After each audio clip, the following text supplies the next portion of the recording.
We're going to see how to include the Newmann boundary conditions in the matrix representation for the Crank-Nicholson method for the diffusion equation. Okay, we do know which the matrix representation for this method, and we are going to consider the same case that we considered as a particular case we consider for the implicit method. This is the Neumann conditions that we are going to consider here. It's a particular case. Basically, it means that we do have Neumann boundary conditions whenever the special derivative of the u function is involved, and we are going to consider this case here. So first we need, as we did there, because basically that's going to be the same as what we did for the implicit method. The only difference here is that we do have like two matrices. We do have a matrix on the left and the matrix on the right. And we do have to implement these both boundary conditions on both matrices, on the left and the right. That's the only difference, but the procedure of doing that, this is the same as the one we did for the implicit method. So first, we need like a finite difference representation for these boundary conditions on the left and on the right. These are the ones, and basically what's doing is that from the first one we can clear from here u at point 0 at any time, which is going to be a function of u evaluated at the first space step at any time. And on the other hand, on the right hand side boundary, what we have is that the u function evaluated at the nx is connected with the u function evaluated at the nx minus 1. So these two are going to be connected in the same way as u0 and u1 are going to be connected either. So that basically means that in this column where it appears all the u functions evaluated at all space steps, they are not somehow all unknown, because this one is connected with this one and the one at the bottom here is connected with the previous one. So basically, if we do know all these ones, is all what we need in order to have the expressions for the u function at any point. And these other two ones are connected with the previous ones. So basically, we are going to rely, the basic unit is going to be this square matrix, so the same one as we did for the full implicit method. And besides that, on the top of that, we are going to include and add the product of this minus alpha times the u0. That we have to include that. But this u0 is going to be connected with u1. So we have the minus alpha times u1 evaluated at j over 1 over delta x.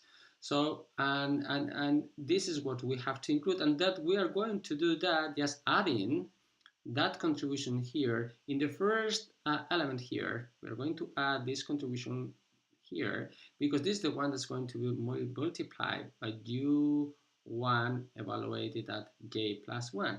So so this is j plus 1 here. So in order to have this contribution, the contribution coming from the product of this times this one, we are going to add this element here in the first, this contribution here in the first element in this square matrix. And the same, we are going to do the same actually in order to consider the contribution associated with minus alpha, which is going to multiply this un. So in order to do that, considering these boundary conditions, we are going to add basically that contribution, this term here, in this last element in this matrix, in this square matrix representation. So in this way, with this square matrix, we are including here the Neumann boundary conditions. So that what with respect to the matrix, this is the matrix here, the one we do have on the left.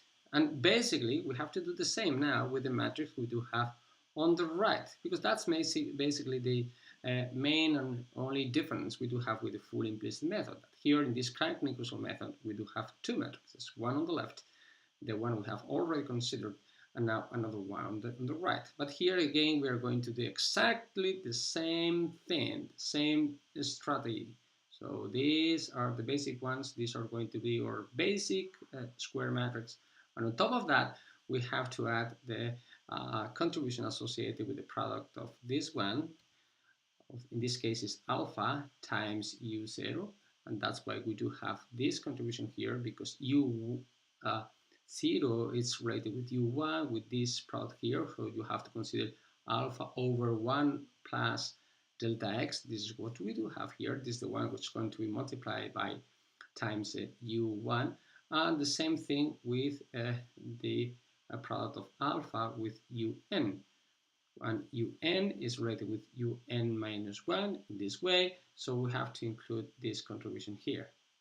So again, this is the square matrix we do have now in the right hand side. So as you can see here, and we consider in the fully implicit method, here we don't have a column, independent column that appears when we have in the Dirichlet boundary conditions, because in this case the u0 is not taking a specific value, but in this case what happens is that u0 is connected with u1 and unx is connected with the previous unx minus 1. But in the Dirichlet boundary conditions, these two, they were taking independent values, and that's why it appeared another independent independent column, sorry, so which doesn't appear here.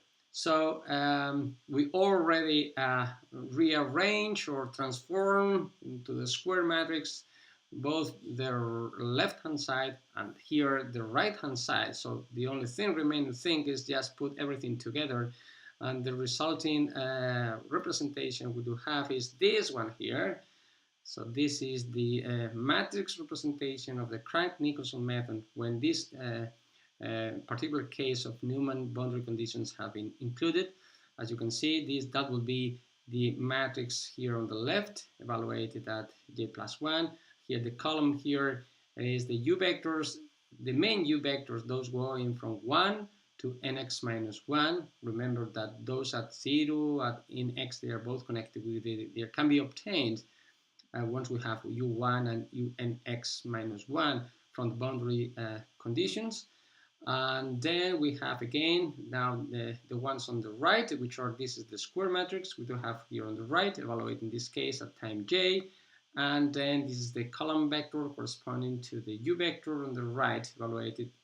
Although here the right, we don't use this upscript here of the u vectors. So because this is just the u vector evaluated at time j.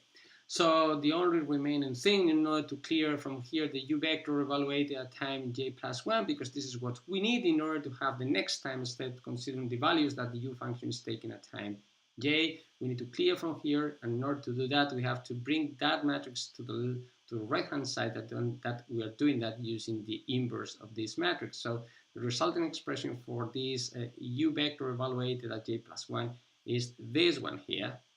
As you can see here, we have to invert this matrix, and because otherwise that's just using that expression and knowing this one, considering the values that this matrix have been well defined, then we can easily obtain the u function evaluated at j plus 1.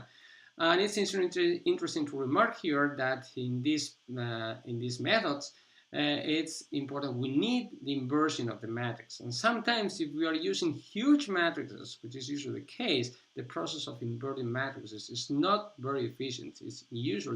It's very inefficient. So it's important to understand and use it might be useful, but that's especially when you're using very huge matrices, some other procedures that we can consider in order that can be substituted to the inversion of the matrix, so that they can be more efficient somehow, the process of just obtaining this expression here without the need to invert the matrix vector.